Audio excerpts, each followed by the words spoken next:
put on your sunglasses and just stare at them because they are talking absolute shit. Yeah, carbs will make you fat if you eat too much of them. No, they won't make you fat if you don't eat enough of them. Carbs are the enemy. You got fat because you breathed in the scent of a fucking almond croissant. Whatever you do, if you arm yourself with a bit of knowledge about nutrition and what works and what doesn't work, what's good, what's not good, then you can start to make those smart decisions. You know, neighbour, having sex with the other neighbour, all that sort of stuff. It's amazing. I love it. It's great. Kind of disagree with coaches slagging each other off for the use of protein yogurts. No offence, mate, but that was a dick move. And also, do you want your results for lifelong, or do you just want them for one day on the beach? Sandra, I'm sorry, Sandra, we're going to use you as an example again. Can you spot reduced fat? No. Next question. Welcome to episode 6 of the Lean Life podcast. And as usual, we've got me presenting it with my co-host Nick, who is over there. Hello. It never gets any less cool, does it? No, it doesn't. No. It's very interesting. And now you've got your sunglasses on. I know, but I'm going to take them off because I feel like an absolute prat, to be fair. But it was cool that lasted. Yeah. Episode 6. I know, can you believe it? I know. They've come around quite quickly, to be fair. They come around really fast. I just realised I can move. If I move this, I can lean back in the chair. Oh, that is honestly, better. We've swapped places. We've thrown everybody off. I'm usually over there. I am so confused. Yeah. Not wearing a hat this time either. Oh, you're not, are you? No, I just shaved my hair off. I got sick of it. So whatever. And we're wearing different clothes. We're not wearing our hoodies anymore. Yeah, it's too hot for a hoodie. It's too hot, isn't it? Way too hot. Summer is coming. It is. How are you feeling about it? I'm excited. I'm excited for summer. So I'm going to Sicily in literally 5 weeks Nice. with Lucy on holiday. But it's going to be like 35 degrees. It's going to be a bit warm. It's going to be warm. And Lucy hates heat. She burns. Why are you taking her there then? She loves the sun. Right. But the sun doesn't love her. That's fair enough. Bless her. But I just love doing our little awkward intros as well. Yeah. They will never get any less awkward. No. It will always be episode like 100. I'm here with Nick. She'll be like, hello. But when we started this, we literally started it just for like a bit of like Instagram content. And then it turned into, why not just do it as an actual podcast? Yeah. Now I actually enjoy it in a really weird way. I thought it was going to be really like influencery and stuff like that. And it is, but I quite like it. So. But it's nothing. I'm just going to take an awkward sip of my drink now as well. And you've got an iced latte too. You've got the shorts, the tank top, the sunglasses. You are, I mean, it's literally, it's the 9th of May and you are ready for summer. I am living the dream. He's going to hit the beach after this. Yep. I am actually going to film content at the beach tomorrow with Nathan as well. Nathan, who we call our work wife every time, like, make sure the camera's lower. Fucking Nathan. Right. Went off on a tangent there and started slagging Nathan off. That's a really good start to episode. This is our last episode, as you can see. Yeah. Cool. We'll just get into it. Let's get into it. Fire away. Lead the charge. Absolutely. So we are going to do some fitness myth busting today because over the years and even recently, even this week, it's Thursday now, so even this week, I get asked and Nick gets asked questions all the time about, can I spot reduce fat? Why can't I eat carbs? Will they make me fat? If I do wait till I get bulky, all these things. So I thought, do you know what? Let's actually answer this in depth rather than just being a quick note, or let's actually give reasons why. Why not? Yeah, let's do it. And then the 5 people that watch this will understand. I think we get more like 6, but there we go. So let's get into it. Let's start off with my favourite one, and I wish this were true because then I would have no issue trying to get bigger. Will lifting weights make me bulky? No. Next question. No, there's a number of reasons. I think that the big belief behind it is obviously lifting weights elicits muscle gains depending on rep ranges and weights. And so you get elements of inflammation and swelling because you're tearing down your microfibers of your muscle. When they build back bigger. And I think naturally we all kind of associate lifting weights with like bodybuilding, powerlifting, and for the most part the people that aren't deep into the fitness industry, they kind of will associate weightlifting with like Arnold Schwarzenegger or Ronnie Coleman or like big bodybuilders, and they have a little bit of help with certain supplements for that, but for the most part as well, primarily it's the nutrition. Your body requires calories. Calories are energy points, as we know. Your body requires a certain amount of energy points to function. The more energy points you give it, the more you can lift, the more active you can be, and the bigger you'll get. And then when you have people that say, oh, I lifted loads of weights and I got really bulky, it's not the weightlifting that they did. It was probably because they were eating just a shit ton of food. Yeah.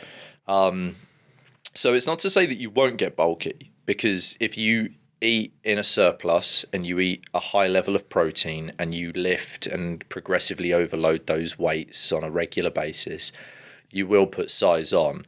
But the expectation to walk into a gym, pick up your 5 kilo dumbbell, do 3 sets of 12 on a bicep curl, and then have a wham bicep it's not going to happen. If it did, I'd be a lot bigger. Clay would be a lot bigger, Yeah. but it doesn't work like that, sadly. And it's crazy as well. So, like, let's just put this to rest as well. Let's just definitive answer, right? Let's say Sandra is on a calorie deficit, okay, on like 1,500 calories a day. Her goal is to lose fat, okay? If she goes and picks up a barbell and does some barbell bicep curls, is she going to put on a shitload of bulk muscle? Probably not. No. And I'd like to point out we don't have a client called Sandra, because I know Clayton uses her as a regular example. Poor Sandra. Every time you need an example, it's Sandra being dragged into this.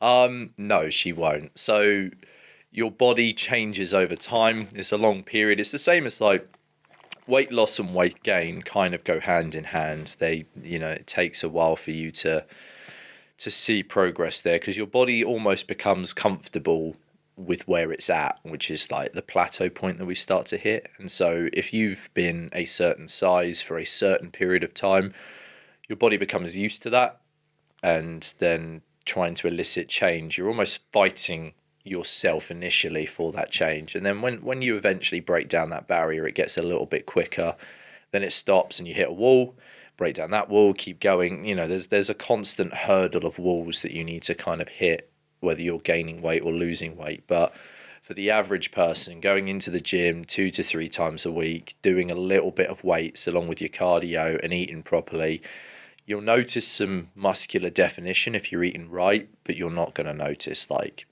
24-inch biceps after week 6. It's not going to happen. And it's crazy. Like, the whole reason that we use weight training in a calorie deficit or whatever is because it just, basically the main reason, because it varies the workout, right? Yeah. It also creates a leaner physique, because muscle and fat weigh the same, but muscle is more dense. And smaller in appearance. So essentially, let's say my fist is a pound of muscle and this cup's a pound of fat. All right, you can see there's a difference, hopefully. Although that was a terrible fucking example. Your weight train the calorie deficit, and while your weight could, in the extreme example, stay exactly the same, you'll notice in photos and measurements that your photos you look better in and your measurements are smaller, because you've replaced fat with lean muscle. That's why we use it, to create like a leaner and more chiseled physique. If you want to gain bulk muscle, which I've tried to do for many years, I have to eat so many fucking calories. On my last bulk, I was eating 3,450 calories, which is a lot, and I felt absolutely goddamn miserable.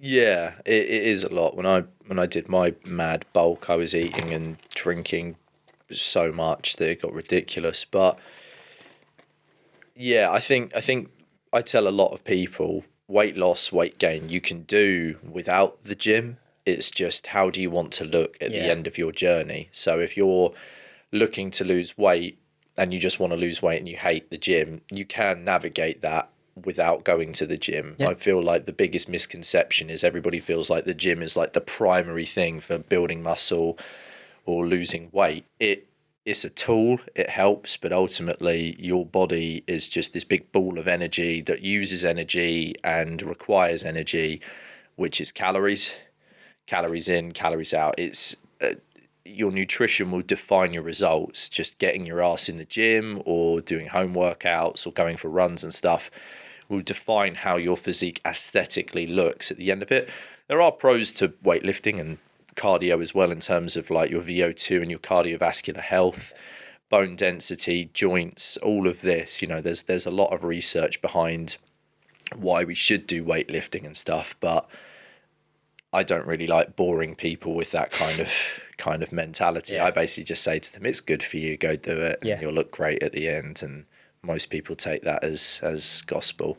And it's just more varied, isn't it? Like, and I've been there, I've done it. I've done like the whole, when I was a stupid teenager and I thought I needed to lose fat, even though I was 16 and I didn't need to lose fat. I just needed to stop eating so much fucking sugar to get rid of my pot belly, because I just used to live off Bourneville's and Whisper bars which I used to fucking love.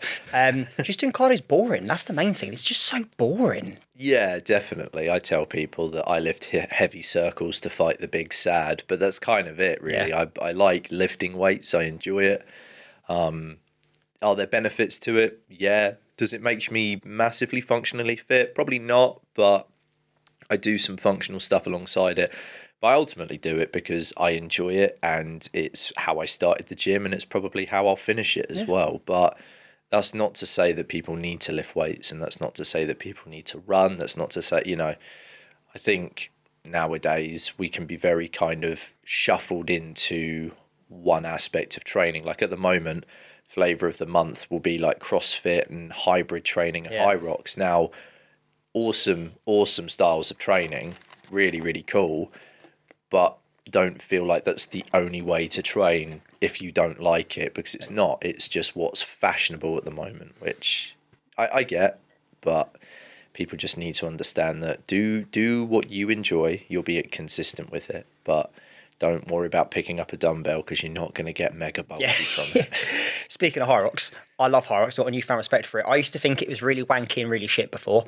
Laura, who, bless her, said in January, we want to do high rocks. So I was like, okay, cool. It's similar to Spartan training. I know how to train for that. I train for high rocks. And she fucking smashed it. I went to watch her, and now I want to do high rocks. And there's going to be a date release for November, which I want to fucking do. You're going to drag me into it, Yeah. aren't you? Yeah. And Pete as well. So Pete, if you're watching this, and Laura, you smashed it. Pete, you're definitely doing this. Off topic, but He's calling people out now. That's it. Proof. But where do you think? Where does this? Because it's not just like one or two. I mean, I've trained over 300 people in the last 10 years, right? At least 300 people, coached, trained, whatever. And majority of them are women. That I would say at least 50% of them, so at least 150 women have come to me with this misconception of if I lift weights, I'm going to get bulky. But where does it come from? I think it comes from the fact that sorry, this chair is really uncomfortable. I missed the sofa. I think it ultimately comes down to if you're a guy, bulking up is what you want to do. For guys, there's the kind of the male aesthetic of being fairly bulky, muscular, and that kind of thing goes into it. Whereas for females, it's the classic one I always got was I want to lose weight and tone up, but I don't want to be muscular. I think it just comes down to the standard, or again, like what society has deemed how a guy and a girl should look. So guys should be big and strong. Females should be, I don't know, like leaner and more petite. Now, I think that's bullshit, personally. I think you choose your physique and you fucking rock it. But I think, again, it comes into the fact that when people come to you for training and stuff, they're always going to be like, oh, I can only do cardio, or, oh, I can only lift weights. They're almost funneled into this belief system that there is one thing that they can do in the gym to attain what they need to attain. And it's the same with their physique. They want to get in shape, but they don't understand that getting into shape doesn't necessarily mean you need to fit the mold that's been determined or deemed by society or Instagram or whatever. You know, I've seen females that are bulky and they're absolutely awesome. They're really, really great. They're in good shape. I don't think it's one specific physique fits every type of person. But I would say the kind of societal norm or expectation when people go to the gym is guys want to get absolutely wedge and females want to tone up. And so the fear of lifting weights is the fear that, oh, if I lift weights, I'll be wedge, not tone. Yeah. And it'll be the same for guys. Guys will be like, I'm not doing, I was like, I'm not doing cardio, I'll slim down. But it doesn't work like that. Like, I've started to run a lot more now. I do 5, 10, 15 Ks every other day, but I've just kind of worked out my calories and my protein requirements for it. So I haven't actually lost weight. I'm still, however heavy I am, still lifting the same numbers. I've just had to equate what I burn with an additional influx of calories. So if I go out for a run and I do like 400 or 500 calories in a run, then I'll have to make sure that I intake 400 or 500 additional calories. But usually that's just pounding a big old shake. So it's the misconceptions that people have, which is what drives them to and away from certain training types. And so I think that's why females get really worried about getting too bulky with lifting weights, because they associate it with big physiques. And also because you see guys in the weightlifting section so much, so then you associate that with kind of like a male type of training. Yeah. But, mate, I know loads of females that are 1,000 times stronger than me. Yeah. It doesn't work like you're small, we're big. It's not. I don't believe in all of that. But yeah, it comes down to what physique you want and just rock it, mate. Honestly. Yeah. Absolutely, and like Laura Hyrox is pushing more. I think she's pushing at 90 kilos on the sled, which is actually more than I can do. That's a lot. That was after running at a 1,000-meter scale, running again. I was like, this is actually pretty scary how I've made you stronger than me, but it's great. Yeah, definitely. I think people shouldn't shy away from it because there's always going to be that level of holding yourself back and everything. If you're in a position, and I'm going to say this now, your ideal physique versus, I think I mentioned this in the last podcast, or a couple of podcasts ago, there's what you want to do and there's what you're genetically going to be really good at doing. And this is what I try to highlight for clients will be like, I want to run, but they're naturally strong. So I try to program a bit more of a strength type programming, providing they enjoy it. Yeah. I always try to highlight the strengths of somebody's physique and genetic build rather than kind of belittle the weaknesses, because if we only focus on the weaknesses, you're going to be really negative about it. You're going to hate your life and you're going to quit. Whereas you might find yourself being like, I want to be really lean and I want to tone up and I want to lose weight. But you might find that naturally you're actually quite strong for your gender or for your build. Highlight that, train that and enjoy it. And the physique at the end of it, providing that's the physique you want to attain, will still be awesome. Like, as I said, I know females that would be considered bulky, but mate, their performance is absolutely insane. They'll be deadlifting like 150, 160 kilos for reps, which that's heavy for anybody. But they always got fixated on the fact they're like, oh, I'm not lean, oh, I'm not slim. And I'm like, yeah, but you don't train for that and you look awesome anyway. So I wouldn't stress about that. But your performance and what you're doing what your body is kind of suited to do and smashing it. Absolutely. I agree. I feel like, yeah, we've answered that pretty well, that one. Yeah. Bottom line is if you lift weights, you're not going to get bulky. If you lift weights and eat a shitload, you're going to get bulky. Yeah. And if your friend says to you, oh, lift too much and you get bulky, just do what I do. Just put on your sunglasses and just stare at them because they are talking absolute shit. And just stare at them. Don't do that. You'll lose Make friends. them But so uncomfortable. this is why I have no that they friends. never talk to you again. I do it to Nathan sometimes. Right, next one. This is the one that winds me up the most in life. Will, oh my God. Oh, it's going to make me angry to say it. Will eating carbs make me fat? No. Next question. Yes and no. I feel like I'm the coach that everybody doesn't like because I'm not very hype and I'm not like super out there. I'm just kind of I'll die the realist in the industry at this point. But yeah, carbs will make you fat if you eat too much of them. No, they won't make you fat if you don't eat enough of them. Carbs are energy. It goes back to the fact that I'm going to be a real big nerd here. If you play Dungeons and Dragons or any kind of fantasy game, when you build a character, you put specific skill points into your character. If we put all of our skill points into strength, you're going to have an incredibly strong character, but they're going to be thick as pig shit and they won't be able to open a door. Yeah. And it's the same with fitness as well. You've got all of these skill points, so it goes back to your training. If you put all your skill points into strength, you're going to be incredibly strong, but you'll have no cardio. If you put all of your skill points into cardio, you're going to have incredible endurance and potentially incredible speed, but you're not going to have a lot of strength. It's that kind of thing. And it's the same when it comes to your nutrition as well. You need to fuel your body to be able to perform. Carbs are energy points, calories are energy, but each different macronutrient is used slightly differently, and carbs are ultimately, for the most part, unless you're on like a carnivore diet or something, it's your main source of energy. So if you have enough carbs that your body, so how many carbs you burn versus how many carbs you intake. So if you go for a run and you have quite a high carb diet, your body will use those carbs for the energy for the run. If you have a load of carbs and you do sweet fuck all, your body will store up an excess amount of energy. And like I said, you'll either burn it, shit it, or store it. And it's the same with everything else. So when we talk about kind of carbs towards our clients and stuff, I always try to equate the carbs with the energy expenditure they have. It also helps with your body function, so it will help with things like recovery and stuff like that. But primarily the myth comes from the fact that the people who say that they ate loads of carbs and got fat is because they were eating too much carbs and they weren't using enough of those energy points. Yeah. So that's kind of the nerdy way to look at it, is you're a fantasy character and you're building your character and you have specific energy points that you need to use for specific things, and you've got skill points to put into your skill set. And if you want to be varied, you're not going to be the strongest, you're not going to be the fastest. If you want to be the strongest, you're not going to have any cardio. And if you eat loads of carbs and don't train and don't burn them, then you're going to get fat. If you eat loads of carbs but you're burning that many carbs, then you'll be fine. And equally, and this is the big thing, is some people just don't eat enough carbs at all. Yeah.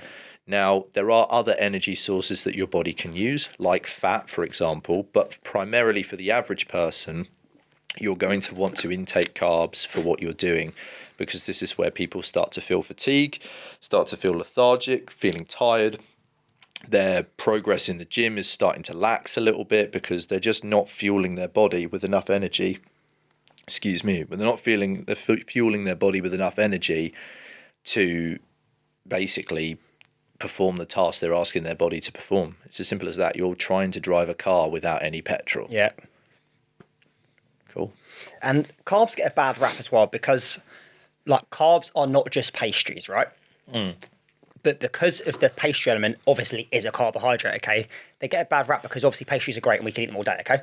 Absolutely. But it's not the particular, like, food you're eating that's made you fat, okay? If you have one pastry and nothing else all day, you're not going to fucking put on weight, okay? It's because you're just having too much. You're just eating too much in general. It's not this one pastry has now fucking made you gain a pound overnight, which, to be honest with you, most of it would be water, because when you eat more carbohydrates, you store more water in your body. So your weight on the scale is actually just water retention, but you don't realise that because you've, by that point, gone into like a meltdown and gone, oh, it's not working. And then this is what people do. They go the exact opposite, where they then just shovel everything in their face. They'll be like, I'll start again next week, which then, of course, is going to make you store fat, right? But it's not the carbohydrate made you do that. It's the misconception around it. Yeah, it's the fear mongering. It's like the classic, there's good and bad carbs. There's good and bad everything. Yeah. But ultimately, what you just need to understand and what you just need to think is there's no good and bad. It's just there's too much and too little. Yeah.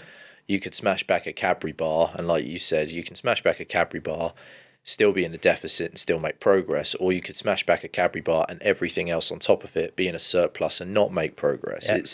It doesn't come down to the good foods and the bad foods. I don't think the food anxiety is a good way of approaching it. No. It just comes down to have everything in moderation, and make sure that the energy that you're supplying your body, you're either burning or at least not overdoing it or over intaking food. Yeah. I think carbs are quite an easy one because a lot of them are quite light as well. We can smash them back because, again, a lot of the carbs are mixed with sugars, which releases endorphins in the brain. Your brain goes, oh my God, that was fucking amazing. So it latches onto it, and then you get the endorphin rush, and then you start binging because your body wants more and more and more and more of it. And then ultimately, before you know it, you've gone on a massive binge. Like, it's happened. I do it. Everybody does it. It's not really anything other than your body just really fucking likes carbs and can't get enough of it. But that's where that kind of willpower and that resilience comes in. That's where I say to people, look, let's try and get a protein high diet so you're not so necessarily hungry, or just explain that to them and be like, look, going on a binge is fine. We just need to make sure that we burn that energy. I say to clients, if you're going to go out for a meal out, or if you're going to binge, don't not tell me about it. Just, maybe we drop your calories a little bit during the week, or maybe we alter something, or even if it's just a couple of hundred more than what you would normally do, maybe we just bump your steps up for the next few days. There's nothing that you can't undo. Just don't fucking binge 7 days of the week and wonder why you're getting fat. Just talk to a coach, talk to somebody about it. I think a lot of the problems and a lot of the questions people ask, I get everybody wants to be unique and individual, but like, your body doesn't hate you. It's just how humans work. It's not a you problem. It's a collective problem. Like this whole, will lifting weights make me bulky? Will carbs make me fat? Yeah. It's not an individual specific question. It's the human body works the way it works. It's a very complex energy system, and so if you binge, yeah, you'll put weight on, but if you don't binge, no, you won't, and it's not specific to you. So don't think, oh my God, everybody else can make progress and I can't. Most of the time, it's not just you; it's just your approach to it. Yep, exactly. And especially with carbs, it's because of, I say every time, I hate them. I'm on a mission to close them down. If I can one day get enough money to like wage war with like Slim World Weight Watchers, believe me, I'll fucking do it. It comes from these not necessarily Slim World Weight Watchers, to be fair to them. It's like Keto Sally down the road and her fucking weight loss teas and shit. It's the fear-mongering from the fad diet companies that have cleverly made a lot of money out of carbs are the enemy. You got fat because you breathed in the scent of a fucking almond croissant, which smell nice, and you can have one. So because of that, there's now this fear complex around it, right? Now, you'll never, every single month or every week, everyone does it. I'm going to be really good this week. I'm not going to touch a processed bit of food or some sugar, okay? Then you realise it's Tuesday, you've got a busy meet in London, and you've got no fucking food with you because your kids are screaming at you, and you're just like, get me out of the house. So then what do? You have a croissant, feel like you failed, go on the binge, feel really sorry for yourself, blah, blah, blah. Doesn't need to be that way. But if you could have your almond croissant and you could have a source of protein alongside it, and you have the almond croissant with your source of, say, Arla protein yogurt, which that Jake guy's not going to like, but fuck him, you will actually then feel a little bit fuller, feel more satisfied, and be like, life's not so bad. But if you're just eating Pom Bears and almond croissants, you're never going to feel full and you're going to always want more. Yeah, it's just, I think that's one of the big things, is it's just if you're going to go on this journey, whether you use a coach or not, at the bare minimum, educate yourself a little bit on nutrition. And that's not to say, again, you need to have chicken, rice and broccoli. And it's not to say that you need to be in this massive influx of calories. You don't have to have protein yogurts and protein bars if you don't want them. It's just a healthy or it's just a good add-on if you want it. I think ultimately what people just need to do is they need to kind of think about what they're eating. If you're going to go and have the Pom Bears, great. But understand that your body will require fats, carbs, proteins, vitamins, minerals. It requires everything for it to function at its most optimal kind of point. And that's not to say don't have the Pom Bears. It's just, as Clay said, try and navigate it so you can have the Pom Bears and maybe a protein source with it. If that protein source is like natural protein, like chicken or something like that, fine. If it's not necessarily a natural protein source, I say not natural, if it's kind of one of those like yogurts or protein bars that some people say are good, some people say are bad, it's convenience at the end of the day. It's better to have it and get it in the system than not have it and not have it in the system. I'd say never rely on a specific food type, but at least understand what you're putting in your body, because you can ultimately, I think we're a very kind of carb heavy planet at the moment. Just everything is carby, but yeah, there's nothing wrong with having the Pom Bears or the almond kind of like croissant and stuff like that. It's more, can I also have this and match it with a protein source or something like that? I'm terrible with my water intake, so every time I sit down for a meal, I try to have 500 milliliters of water. And what that also does is it stops me from going, oh, that was really good, and then going and overeating on what I've just had.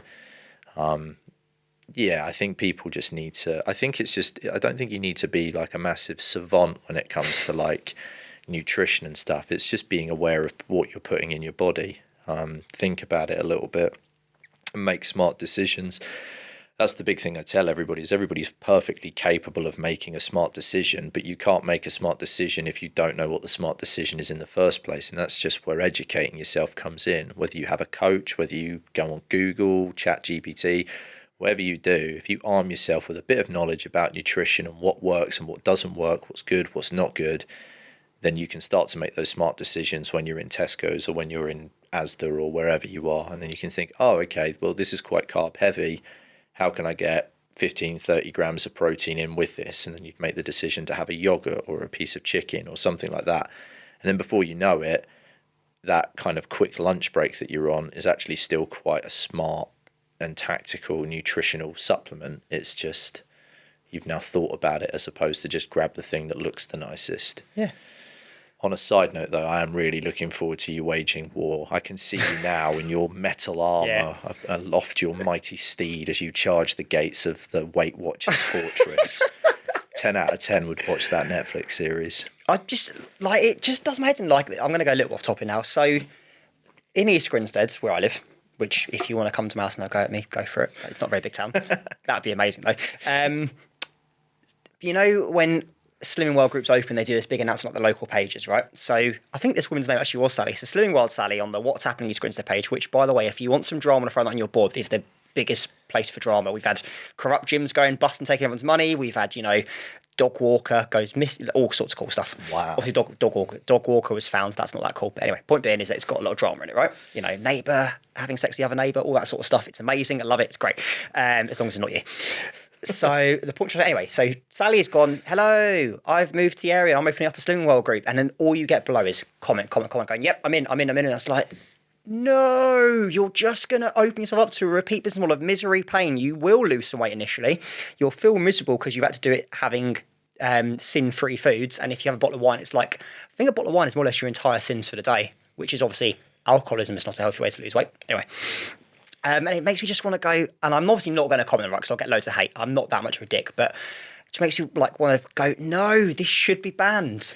I think it just comes down to the safety blanket, doesn't it? It's not necessarily that that's what they want to do. It's where they probably feel, I want to say it's probably where people feel unjudged and safe because you're in a community of very similar people, like-minded, and probably in a similar time of your life or in a similar condition. Whereas going to the gym, you're almost stepping into a world full of people that are, for the most part, good looking because they're people that take care of themselves. I'm not saying people that don't take care of themselves aren't good looking, but it's, you go into the gym and it's very daunting because everybody's there and they've got like the tank tops and the t-shirts and they'll be wearing the sunglasses like Clay over here. I love my sunglasses. And they can be very intimidating, and it can be a very intimidating world to set foot in when you feel below the average standard of the type of person that goes there.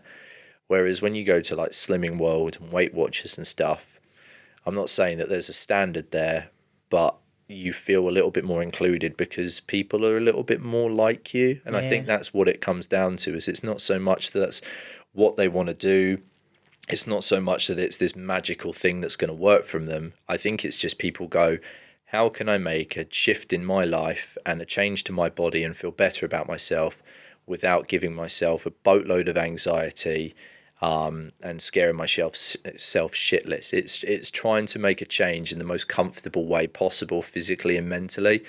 And I understand that because I also understand the gym anxieties, which come with the gym, but might not necessarily come with those type of companies. So for that, they do well. But it's like you say, it's this little cult that they have where they start to give things sin points and stuff like that. And it's a little bit too extreme, and it's a little bit food anxiety mongering for my liking. But if it works for you, great. If it doesn't, then don't stress, because Slimming World and those kind of companies are not the be all and end all. They are one of many, many different methods you can do to achieve your goal. It just depends on what kind of person you are and how you want to approach it. Yeah. And also, do you want your results for lifelong, or do you just want them for one day on the beach? That's the other thing as well. I think a lot of these companies, and I guess myself included when I was a PT for a certain time, is you think the quicker I can get a result from somebody, the quicker I can get a referral, and the quicker I can get a referral, the more people I have coming in, therefore the more money I make. Now, we are in this industry to make money because life ain't cheap, but you also come in this industry to help people. Yeah. And I think that's where the big line is drawn. You'll get coaches and companies that you're a number to them and you're a result. And the quicker they can get that result, the quicker they can build their numbers up. But then you'll also get some coaches and PTs and companies that are a little bit more personal. They're interested in you, and they want you, obviously they want you to make referrals and they want you to stick around and stuff, but they're investing their time into you so you can make a positive change for a long-term period. And so again, it depends on what your goal is. If you've got somebody that's like, I don't give a shit about the long term, I just want to look sexy on the beach in Ibiza, fine, crack on. There's plenty of coaches and companies out there that will beast you to an inch of your life to achieve that.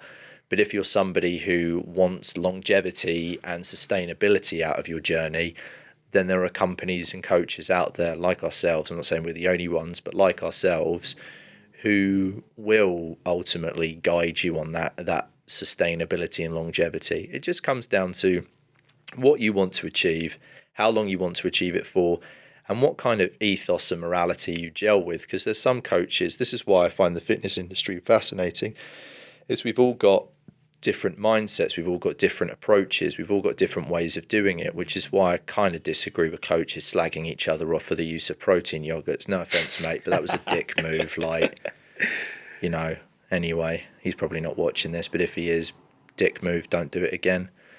But, you know, everybody's got different approaches for it. And because everybody can generate results, everyone's methods work. It's not whose method is better. It's just, does your method gel with the person that's using you as a coach? And if it's yes, great. And if it's not, no stress, go somewhere else. Yeah. Yeah, and on that note, let's just circle back as well. So, high protein diet. So, this is off topic. We've not even planned this bit, but let's talk about it anyway because I love to talk about high protein diet. So, when we say a high protein diet, we don't mean just eat protein. Yeah, I think that's the difficulty when people talk about like protein snacks and stuff. Again, I'm going to use your protein yogurt video as an example. When people say, because you'll see videos like this, you'll see paid ads, you'll see Instagram videos, you'll see YouTube, you'll see magazine adverts, you'll always see, you know, this one thing helped so and so lose this kind of weight in this amount of time. When we talk about that, we're not saying this one thing is the only thing that worked. It's just this one thing helped this person by doing this. And normally it is a protein snack because it helps increase protein levels, because protein's quite difficult to get in. And it's also quite expensive to get in as well, if you think about the costs and everything as well.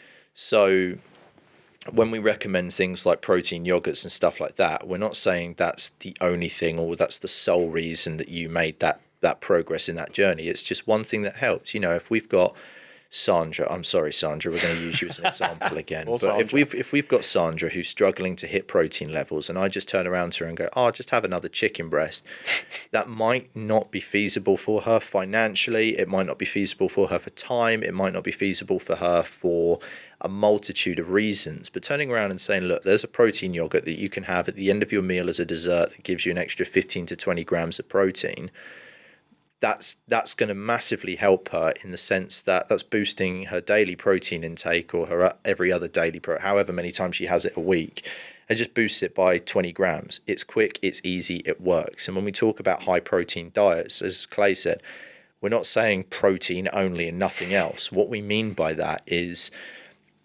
protein will make you feel fuller for longer because of the way that your body breaks it down. The way it's used for your body helps you progress in the gym in terms of recovery, strength, muscle mass, performance. Again, it comes down to the energy points, but a protein high diet will ultimately mean you don't necessarily binge on everything as much anyway, because you're fuller for longer, which is the main thing I try to get across to people. But it's the building block of progress. And so if you can include a high protein diet in your nutrition, so, you know, 25 to 30 grams of protein per meal, let's say, and 15 to 25 grams of protein per snack if you can. I'm not saying that's ideal, I'm just saying that tends to be how I work it. It means by the end of the day, you have a high protein diet. It's not only protein. You're still having your carbs, you're still having your fats. You're just increasing your protein levels so you don't binge on the other stuff, so you don't find yourself in the surplus. But it also means that you're fueling your body enough with those amino acids that it can recover, it can perform, and it can ultimately progress on its journey in the positive way you want it to do so. So that's how I tend to recommend high protein diets and stuff to people. It's not just protein, it's just it's a crucial part of your nutrition branch, which I think is often overlooked. It's not underappreciated, but it's overlooked, and it's difficult to get in by comparison. Carbs and fats and sugars are so affluent in our society, which isn't a problem, but it just means that when it comes to protein, it's a little bit more spenny, and it's sometimes a little bit harder to get in. But that's where those snacks come in. That's where these Instagram recipes come in. Not saying one thing's better than the other. I'm just saying getting it in is better than not getting it in. Yeah, and that's why we've got all those cool recipes in our little hub as well.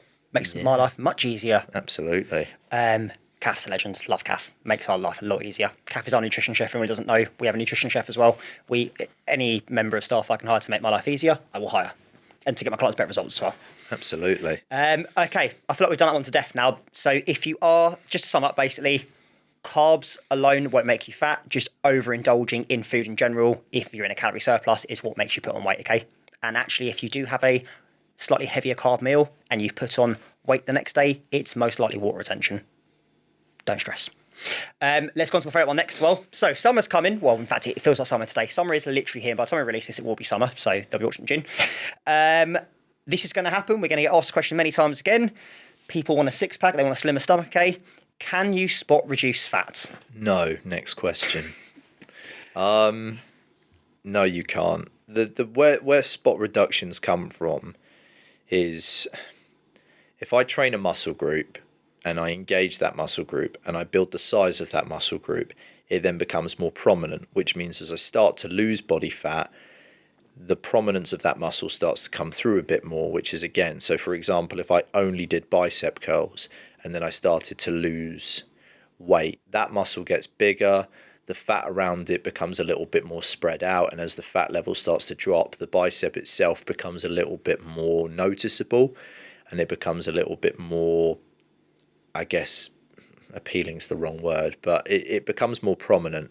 And that's where that misconception of spot reduction comes in. It's not because I've just reduced fat on my arm through fucking bicep curls and all of that.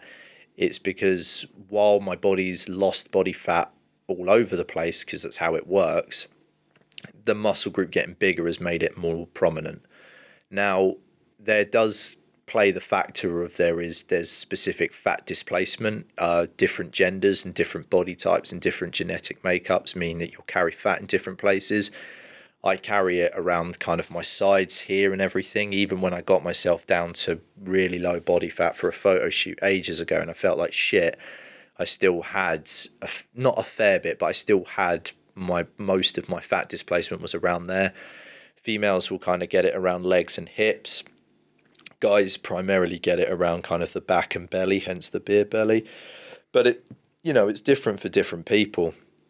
But again, that's where that want for spot reduction comes in, because we're our own worst critics. And when you look in the mirror, you won't necessarily look at your shoulders and be like, oh, my shoulders are looking really good. You look at your hips and be like, you fat fuck. And that's just the negative perception and mindset you have on yourself. And that's where that spot reduction comes in. But your body will lose weight and it will burn fat, I would say equally. It won't do it equally, but it will do it all over your body.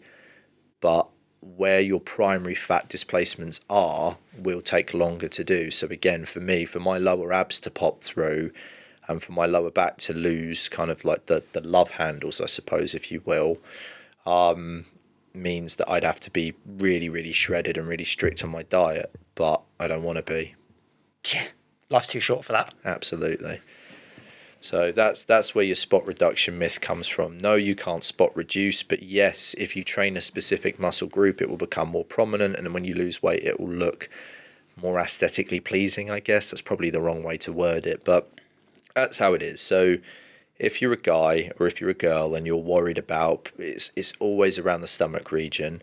I'm not telling you to go and do crunches to the point where you pop a hernia or something like that. I'm just saying a little bit of core work and a little bit of engagement and training the body around it. So there's things you can do for it as well. So if you build your lats up, your lats kind of build out at the side, which tapers your waist down. So even without losing waist size, you can appear to have a slimmer waist. And the same kind of with your hips as well. If you want an hourglass figure, if you train your lats and your quads and your hips a little bit more, your body kind of does that as opposed to that.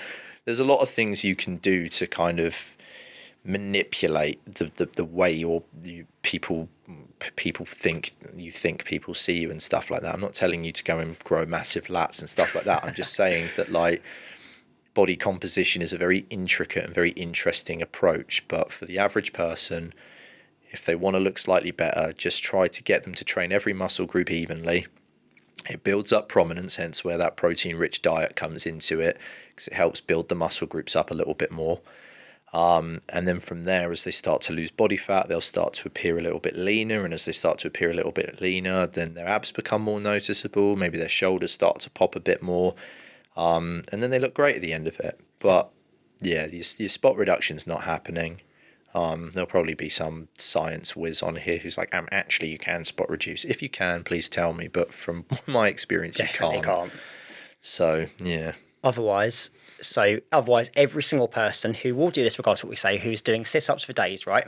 They'd all be walking around with a six-pack, okay? It just doesn't happen. Otherwise, everyone would be doing it and everyone would look very similar, which would be a really boring society. I say to everybody's got abdominal muscles, whether it's 4, 6, 8, or however many packs you want. That's how your muscle mass, your skeletal muscle mass is built. That's how it looks. The only reason some people have abs, myself included, I'm quite fortunate. I'll have abs year round, even if I go on a massive binge. That's not to brag. That's just to say that I've always had them because my fat displacement isn't necessarily around the front. But again, from the back, anytime I wear like tight shorts and stuff, the love handles are a little bit more prominent, stuff like that. It's not a brag, it's not a jab at myself or anything. It's just for perspective. It's some people will have abs naturally. Some people have to work for it a little bit more. But that's not to say you don't have them. It just means that the way that your body's made up defines whether they'll show or not. And this is where I stress to a lot of people that the societal norm of what's sexy and what's not needs to go out the fucking window, because you're making the people that don't naturally have abs feel shit about themselves for something that A, is primarily out of their control, and B, something they shouldn't really be stressing out about either. If you can change it, great, but if you can't, why would you worry? Why do people bother stressing about things that they can't control? Yeah. And it's because ultimately society's like, oh, again, guys should be muscular and lean and girls should be slim and toned. And I think that's just bullshit. Whatever physique you've got, whatever performance ability you've got, push it to the best it can be and just fucking own it. For me, it's more attractive when somebody is proud of themselves and performs well than if they're stressing about trying to fit some certain mold. And I think that's ultimately what you need to do for yourself to feel better as well. But I get it, because I've been there. We've all been there. Like, as I said, I based my physique off of Captain America, and I think that's again back when superheroes were cool, and so everybody wanted to be jacked like Thor or Captain America and stuff. But you know, I'm now not in a position where I'm so aggressively pursuing that I've like ruined my own mental health for it. Yeah. And I think that's what a lot of people need to kind of take away from my ramble here, is just because you don't fit a specific mold doesn't make you any less attractive or anything else. It just means that genetically you're built slightly different. That's not a problem. Just own it. Yeah. Be you, because you're where you feel you're lacking, you'll probably outperform and look better than other people in certain other areas as well. Nobody on this planet is better looking or better at everything than somebody else. It's just, again, it comes down to those skill points. You know, it comes down to those performance. You might have no cardio, but you might be mega strong. And you'll be looking at people really good cardio going, wow, I've got no cardio. But they might be looking at you going, fuck, they're really strong. Everyone's got strengths and weaknesses, and that's both in performance and aesthetic as well. So I don't think any type of mold to be fit is the right way to approach things. And again, that's where that spot reduction comes into it as well. So ramble over. Yeah. Do you look how you want to look and just fucking own it.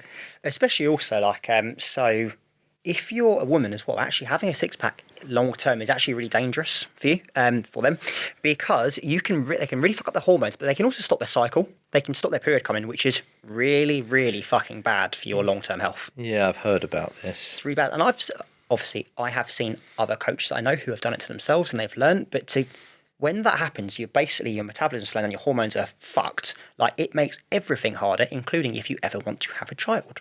Yeah. It is easier for a male to get abs than a female because men naturally have lower body fat. Women naturally have higher body fat for childbirthing reasons. If you didn't, you'd really struggle to give birth and it would be horrendous. So where there was popular couple years, wasn't it, with like women abs, and it should be something to be really proud about. And for like a photo shoot or like short term, it's fine. But if you want to look like that all year round, you're gonna really fuck up your long term health like, really badly. Yeah, it comes back to what I say. Genetically, if you've got abs, then don't stress. And if genetically you don't, also don't stress. If you want to achieve them for a photo shoot purposes, or again, if you're like, fuck it, I don't really care about the health issues that can come with it, I want abs, you do you, crack on. I mean, it's, I'm not going to sit here and say every female with abs is suddenly unable to give birth, because then, that's completely inaccurate and wrong. It just means, again, some people can build abs, some people can't, in the same way that some people have really, really big, broad shoulders and some people don't. It comes down to your gender and your genetic makeup.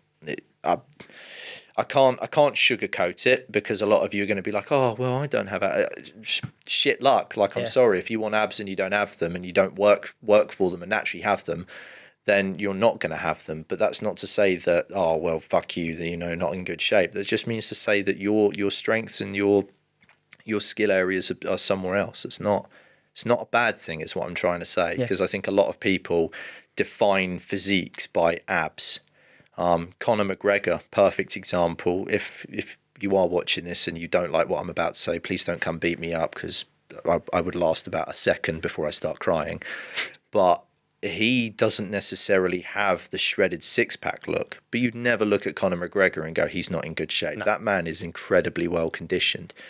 And again, there's females that I see who do have abs. It comes down to your genetics. It's just find what you're strong with and rock it, own it. Yeah. Let's quick fire this last one. So we're not going to try and go over now. It's got 9 minutes right to quick fire this last one. Okay. Now this one's really interesting, because it's like a yes and a no one. So it's not a myth as such. It's just extreme, and it's a level of extremity that I'm not willing as a coach to ever do of any client. I'm not willing to get results at any cost, because you can really fuck up someone's mental health and their body image. Anyway, I hate even saying it. So, is going on a super mega restrictive diet the only way you can get to your fat loss goals? No and yes. No. Next question. No, it's not, because you can do it long term. Yes, it is, if your time frame is quite slim and pressing. It comes down to what you want to achieve and when you want to achieve it by. Again, if you've got somebody that wants to look super sexy on the beach of Ibiza and they're going in 3 months' time, then super restrictive and stuff like that, while it's not good, is probably the optimal way they're going to do that. If they're just doing it for the long term, or if they've got a holiday in like a year or a year and a half's time where they want to look good, then no, it's not the right way. The approach is ultimately based on your time and availability. If you've got limited time and loads of availability, crack on, but don't expect longevity out of it. If you've got loads of time and limited availability, then the slower process is going to be better. Yeah, absolutely. So let's use myself last year at the photo shoot as an example, right? I gave myself with my coach 7 weeks to get into photo shoot because I wanted to go a bit bulk for. So anyway, 7 weeks, right? So the approach I took had to be harsher. That wasn't the only way I could do it. I could have given myself much longer, but I was a bit of a dick. I was like, I'm not doing a photo shoot ever, and then decided to do one, and anyway, it was great. But to do that, it wasn't really my calories at that street. I was 800 calories, but that was fun. It was, I cut my carbs down to 80 grams of carbs, which is pretty fucking low. Yeah. And I cut my sugar down to 6 grams. And I tell you what, I felt miserable, couldn't concentrate, and felt pretty horrendous. But I did it to prove a point, like for myself and for most people. Like in order to get to that way, like that level of extremity is near on impossible. You have to be so strong-minded. And if it wasn't for my coach and Lucy, I would have given up. I literally came back and cried after every gym session. I just felt miserable. So that is not the only way you can get there. If I'd given myself 16 weeks, I could have got there in a much more sustainable way. However, social pressure, doing a photo shoot as a fitness coach, if I didn't look that way, why would anyone come to me? Even though that's not how I look 99% of the time. Yeah, definitely. Mad. I mean, that comes back to the photo shoot that I'm doing. I'm going to just... The condition I'm in is the condition I'm in. Like, I'm not necessarily tanning for it or anything like that, and that's not a problem. I just want to have a bit more of an accurate representation as to how I look on a regular basis. A, to destroy any misconceptions. B, because for my own mental sanity, I can't put myself through that. And C, for me, it's just a little bit of like the honesty and integrity side of things. I just want to be a little bit more like, look, this is how I look year round. it's a good physique 'cause I train hard and I eat well, but I've not done anything miraculous to do this. But also because I think I'm quite vocal and quite open about the supplements that I take, in terms of like, when people ask, I kind of tell them that I'm on ashwagandha and I take creatine and stuff. But you know, there have been times, and particularly when I've been in the process of considering photo shoots before, or even when I've just been training, you look at supplements like fat burners and stuff like that. And I've considered steroids multiple times over the course of what I do. I mean, now the job I'm in and everything, I can't take them, and I wouldn't anyway. But you do find yourself, when you're trying to do something short term for a photo shoot, you do start to try and find shortcuts. I'm not saying steroids are shortcuts, they certainly are, but I'm not saying they're a shortcut as a negative, because I know people that take them for other reasons and stuff like that. It's not, you do you, but you do find yourself looking at like fat burners and steroids and stuff like this, the things that are going to give you the quickest result as quick as possible, and the best result as quick as possible. So when you get on camera or when you go to the beach, you look absolutely insane. But there are negative health connotations that come with that. And it's the same as if you were going to go on a super restrictive diet to look great on the beach or on the camera. Long term, it's not sustainable, and there are negative health connotations that come with that. And that's why the long-term sustainability approach is better if your ultimate goal is longevity. Yep. If it's not, fuck it, you know, a quick cycle or a dirty little massive deficit isn't going to completely fuck you. There are ways to come back from it. I don't recommend it, but I can understand why people do it. Like, as I said, I've considered steroids multiple times, but you then kind of got to look at the risk to reward ratio, and for me it just there was no reward that outweighed the risk in my mind. Yeah, and like we've had clients come to us as well, and this is what baffles me. So people will always revert back to the old ways first, and they'll try something new and it's a bit scary, but even when they're trying something new, like we've had clients come to us, you know, and actually ignore all our recommendations and then starve themselves. The problem is when you starve yourself is it's so easy to binge, but like the uncontrollable binge urge is always there. Like food becomes such a focus to a lot of people on this ultra street start. Like, for example, especially now with TikTok and whatever, I don't watch TikTok, I think it's a piece of shit, but I have used it in the past. You just get, if you watch one food reel, it'll just spam you food reels, right? Okay, it's not good for your mental health if you're literally like salivating over the screen going, oh, I can't have this. Yeah, you can have it and you can still hit your goals, but the problem is you've given yourself 2 weeks to lose like 5 kilos when realistically you should have started this about 6 weeks ago. And that's fine, you know, if you're not an action taker and you need something to be so pressed to take action, that's absolutely fine. But just know that you're going to find yourself in this cycle over and over again. Whereas wouldn't it just be so much easier if you could just lose weight and never have to worry about it again, and have a life that allows you to stay at a happy place where you don't hide from yourself in the mirror and you don't like hide behind your kids in photos and all that sort of stuff? Wouldn't it just be nice just to be able to just be level all year round and not have to lose weight for this holiday to Ibiza every single year?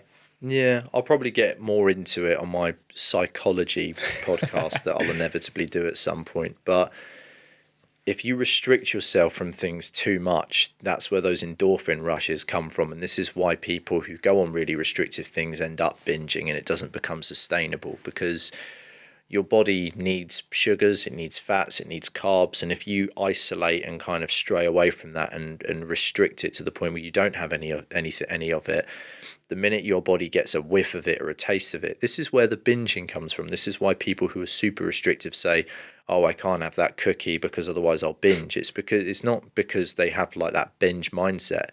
It's because their body's been so restricted and kind of deprived of that food source or that macronutrient source, and then suddenly it gets it, and those endorphins release, and they're like, oh my God, this is amazing, I've got to have it again and again and again. And ultimately that's primarily where like the sugar binging and the carb binging comes from, because your body latches onto sugars and the endorphins are released. Chocolate's a big one on that. There's a lot of psychological reasons as to why the sustainability goes out the window on these super restrictive ones. But ultimately, one of them is the endorphin rush that you get because you've not had anything for so long, and then suddenly you have that sugar intake, and then your body's like, yeah, more of that, please. Yeah. It's basically like a drug, I suppose. Yeah. Do you know, and you can also link this to the classic bodybuilder thing of, and I hate this, and some people I worked with in the past do this, and it winds me up, and I tell them not to do it anyway, and it really winds me up, and I'm like, right, you're not listening to me. It's actually cheat days. Yeah, cheat days and cheat meals, they're big ones. I think I used to have the mindset of cheat days and cheat meals, but what I found is you would take a cheat day and you would binge and cheat on it so much that you've actually whacked yourself in quite a substantial surplus. Yeah. So for the rest of the week, even though you're within your deficit, by the end of the week, let's say you're supposed to have 2,000 calories a day for the week. I know that's not realistic, but anyway, so by the end of the week, you should be having what, like 14K, Yeah, give or take. you know. So if you binge on one of those days and then you kind of stick to your 2,000, you'll probably find yourself maybe 500 or 600 calories over your deficit, so into a surplus by the end of the week, which means that entire week, while you've been good 6 out of the 7 days, on that 7th day, because you've absolutely binged it with a cheat meal or cheat day, you're still in that surplus. And also, I just say to people, like, the idea of cheat, again, creates that food anxiety and stuff like that. I think just a little and often goes a long way. You know, if you want a sugary snack, have a sugary snack. Just don't overdo it. And it's the same with anything else. It goes back to the will carbs make me fat? Not if you have it in moderation and equate it to the energy expenditure that your body requires. Yeah, and let's just put it into a way that people understand. Because they're probably listening, going, like, I don't quite understand it, right? Let's put it into, like, I love my fiancée Lucy, right? But imagine if once a week I went to Lucy, I'm going to go shag someone else. Would that make it okay? Because I'm only doing it once a week. No. Same with food. Does that massive binge of 4,000 calories once a week make it okay? That was such an extreme example. I know, but it's the way I think about it. Actually, when you think of it that way, if you wouldn't do it that way, why would you do it to yourself for nutrition, where actually you're going to make yourself feel so bloated the next day? And if your check-in is on a Monday and you do it on a Sunday, every single week you're just going to feel more and more miserable, and you're going to end up having more and more of a cheat day and then restrict yourself more and more. So why don't you just let yourself have a chocolate bar a day, which isn't going to kill you, and enjoy it throughout the week more often, rather than doing the classic? Because let's be honest, right? If you were to do a cheat day, you're going to do it properly, right? You're probably going to have Ben & Jerry's ice cream because it's fucking amazing. You're probably going to have a Domino's. You're probably going to have, like, if you drink, you're probably going to have a bottle of wine. That's already like 4,000 calories. I feel well sick. Yeah, it just whacks you into a massive surplus. But if you can find a way of being really, really, because I know people that do, if you can find a way of being really strict on your diet, having a cheat day and still navigating to gain results, great. But for the average person, I think everything in moderation, learn and think about what you're eating. When you have your carby snacks, make sure you've got a bit of protein with it. Drink your water. Don't stress too much about your aesthetics, because you're your own worst critic, and I don't think the social norm should exist anymore. What you've got, own it, live with it and love it, and that's kind of it, really. Yeah, and I've got a new favourite phrase. Well, I literally learned from this mentorship in Dubai. I learned to one of the other coaches, right? Best phrase ever, and it makes total sense. If you don't eat like a dick, you will be okay. I mean, yeah, it's fact. Yeah. So suddenly you're like, oh yeah. So like in the past where I have 2 chocolate bars, even yesterday I wanted to have like 2 massive chocolate bars, right? I was like, oh, I'm eating like a dick. Weird how of everything I could have learned, that one phrase is now stuck with me. Yeah. There you go, Clay's top tip. Don't be a dick. Yeah, absolutely. Right, I thought we'll wrap this up now. So thank you so much for watching the Lean Life podcast of me and Nick. So just make sure you drop it a little like, a subscribe, follow us on Instagram. The handles are below, and have a lovely rest of the day. See you later.